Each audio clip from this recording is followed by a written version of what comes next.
Hello, Jesus Thumbprint here. I wanted to say from my last story about Gen Z, if you think about it, Z is the last letter of the alphabet. Therefore, common sense means this is the last generation. That's why they call them Gen Z. So, just wanted to put that out there that we need to get our hearts right with God. This is the last generation, and He is coming back soon. Could be tomorrow. You never know. Are you ready? You need to get yourself right with God, pray to Him, ask for forgiveness, all with all sincerity, and change from your evil ways, and try to reach out to others to bring them to know Jesus Christ. So, the story for the day is about when God gives you this sign that says He's got it under control and blessings from God, then He's got it under control. You don't have to have any doubt, have 100% faith. There's no worry that everything's going to be okay. And what happened was my grandson was running and playing and collapsed. Well, his dad thought he was just joking around and hollered at him to get up, run back. Well, he didn't. So but he went running over there. He was just shaking and jerking and spazzing out. And he proceeded to jump, grab him up and throw him in the truck and run him to the hospital, which was a good, I don't know, about 5 miles, maybe so, away. And he wasn't breathing. He was gasping. And he was passed out cold. So, and he kept shaking him to tell him to stay with him. He would gasp every once in a while.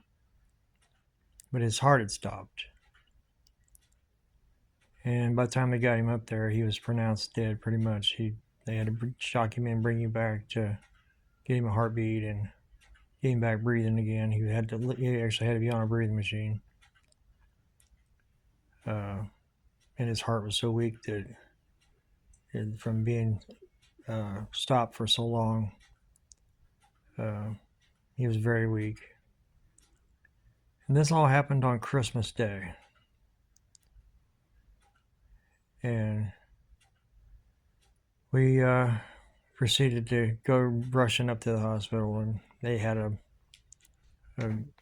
ambulance there waiting to get him to Children's Mercy. And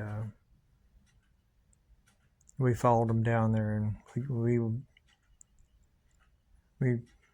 prayed, and we got down there, and they wouldn't let us in to see him. And then because they had to get him stable and all that stuff, and we're grandparents, we're not actual parents, so anyway, we were waiting in the truck, and we were crying, and me and my wife were holding hands and praying and crying to the Lord to please save him and not let him die, and give us this Christmas miracle to keep him alive. And out of nowhere, I looked up, and a white feather came floating down and landed on the roof of the truck. Now, where we were parked, I looked up, and it was just concrete. It wasn't even barely just inches over the cab of the truck. And there was nothing there. No bird nests, no birds anywhere. And it just solid concrete. So this feather fell straight down. So I don't know where it came from because there was nothing there. And I looked at my wife, and I told her that's the sign from God saying that he's going to be okay and he's going to live. That we don't have to worry anymore. Everything's going to be okay. And I proceeded to get out of the truck, and that feather blew over to where I was at. And I picked it up. And it came to my side of the truck when I opened the door. And I picked it up, and I've still got that feather to this day. In fact, I will show you. It was on December 25th, the Children's Mercy. And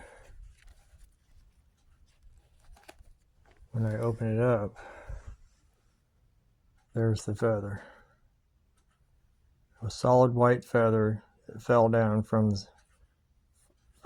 God, and as it was a sign that told me that he was going to be okay, that we had nothing to worry about. So when God gives you a sign and he tells you he's got it, he's got it. In fact, when they finally did let us go in, I didn't even want to go in and see him. I sat out in the lobby because I knew that I didn't have nothing to worry about. God had it under control. He's going to be okay. And there was no reason for me to go in and see him with the tubes and breathing machines and all that and allow the devil to put doubt in my mind when God had already told me that he's going to be fine. I wasn't going to let Satan have that victory. Yeah, I knew 100% that he was going to be fine, and he's fine today. He had to carry a defibrillator around for a long time. I think he might still have to carry one now, but he's just less active. He can't do a whole lot, but he's pretty much back to a normal boy. So, and that was when he was 11 years old, and he's now 15, I believe. So, or 14. So that was just another miracle. Like I said, that feather just fell from nowhere. There was nowhere it came from. It just, God made it appear and fell on the roof of the truck. I said there was nothing there above us. So, but that was a blessing and also a miracle at the same time. So, anyway, until the next story, and I've got a bunch of them written down. So, I've had a lot.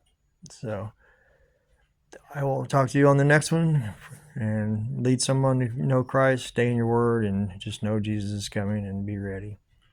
And ask him to forgive you of your sins and go and sin no more, and then ask him to help you each day to walk a straight and narrow and not let the world pull you aside and pull you in. That better watch over your mind and your mouth that you may not sin against him. Ask him that each and every day when you first wake up. Lord, help you to go through this day, that you will not sin against him, Lord. And he will answer your prayers, and he hears you.